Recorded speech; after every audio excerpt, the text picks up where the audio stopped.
The king's voice boomed across the red earth of the palace square, cold and final.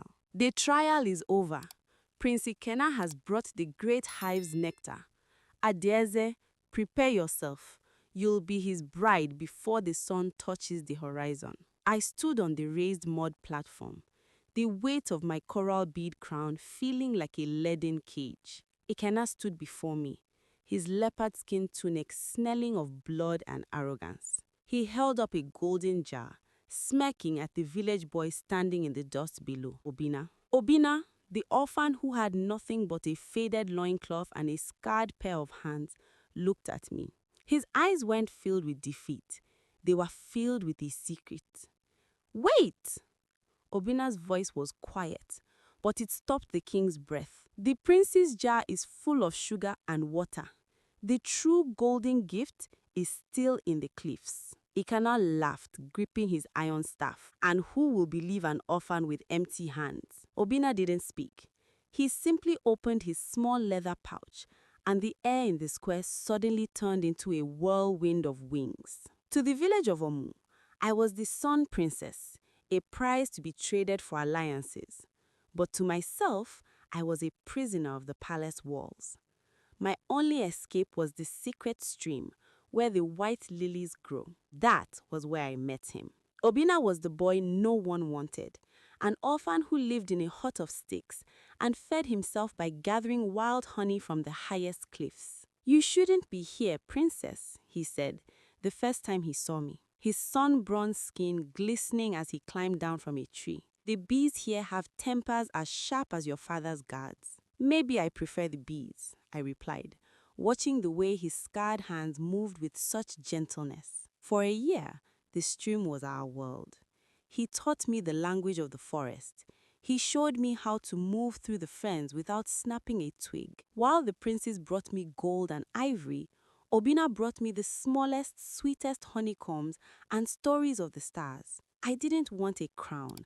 I wanted the freedom he carried in his simple brown wrapper. When my father announced the marriage trial, my heart died. He who brings the heart of the sun, the rare honey from the whispering cliffs, shall wed the princess.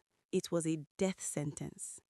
The whispering cliffs were home to the killer swarm, bees that could stop a man's heart with a single sting.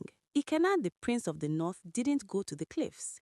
He used his wealth to buy 100 jars of common honey and mix them with stolen nectar. "Why do you worry for that orphan?" my maid whispered as she braided my hair with coral beads.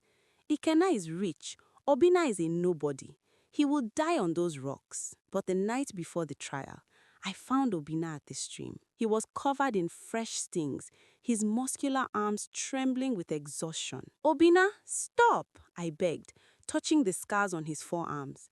"Let him have the crown. I don't want you to die." "Adaeze," he whispered, his dark eyes burning with a fire I'd never seen. "I'm not doing this for a crown.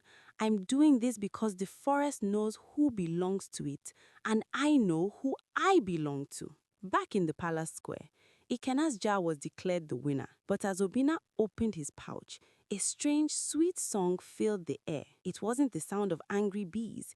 It was a rhythmic, humming vibration. A single massive queen bee, glowing with a faint golden light, flew from the pouch and landed not on the king, not on the prince, but on me. It rested on my coral crown as if it were a flower. "The heart of the sun isn't just honey," Obinna said, walking up the steps of the mud platform. "The swarm only gives its life to the one who protects the forest. IKENNA burned the trees to steal his jars. He brought death. I brought the queen." The king stepped down from his throne, looking at the glowing bee on my head. He looked at IKENNA's honey, which was already beginning to ferment and smell of rot. The truth was written in the red earth. IKENNA was driven from the village, his iron staff forgotten in the dust. The nobody who had lived in a hut of sticks was led to the throne. We didn't change the village overnight, but the palace square felt different. The coral beads stayed in my hair, but the loincloth stayed on Obinna's waist. He refused to wear the heavy silks of a king. "A ruler should always be ready to climb," he told me, as we sat by the secret stream that evening. I wasn't the sun princess anymore. I was a woman who had chosen the mud and the honey over the gold and the lies. And as the sun set behind the baobab tree, I realized that royalty isn't about who your father was. It's about whose heart you carry in your pouch. My name is Adaeze, and I married a king of the wild.